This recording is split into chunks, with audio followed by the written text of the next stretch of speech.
Né dans une famille d'intellectuels, j'ai beaucoup lu et étudié. J'ai eu la chance de beaucoup voyager et de découvrir d'autres cultures et d'autres regards sur le monde. Passionné de musique, j'ai travaillé dur à Paris pour me faire une petite place dans le milieu du son.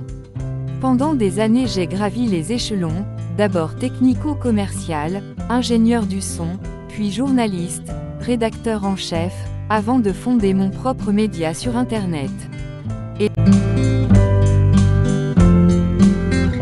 puis un jour, devant le spectacle du soleil levant sur un bateau au large de la Croatie, j'ai pris conscience que je n'étais pas heureux pour autant, malgré mon bel appartement au centre de Paris, mon système audio-vidéo très cher et mes collections de livres, de disques, de montres, etc.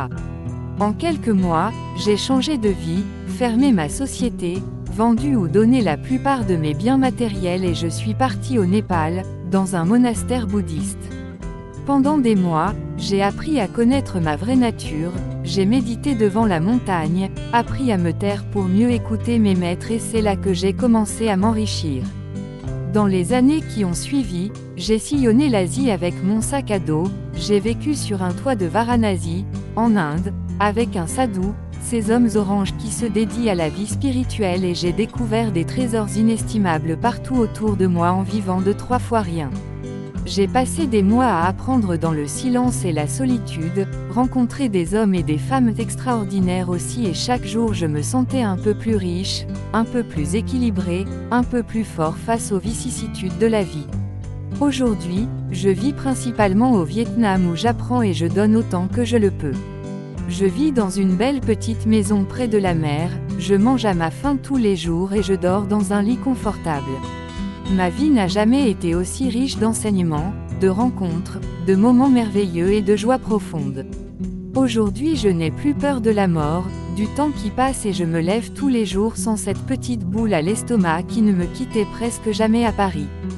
Dans la rue les gens me sourient et chacun de leurs sourires m'enrichit un peu plus. Chaque jour est une occasion d'apprendre que tout est lié dans ce monde, qu'il ne sert à rien d'accumuler des biens matériels, car aucun de ces objets ne peut m'apporter la connaissance intime de ce que nous sommes. Aucune fortune terrestre ne peut nous éviter la souffrance qui accompagne la vieillesse, le temps qui passe, le manque ou le désir insatisfait. Aucune fortune ne peut nous éviter la déchéance et la mort. Je suis devenu riche en apprenant que je ne suis rien sans les autres et que je ne suis pas plus important que les autres.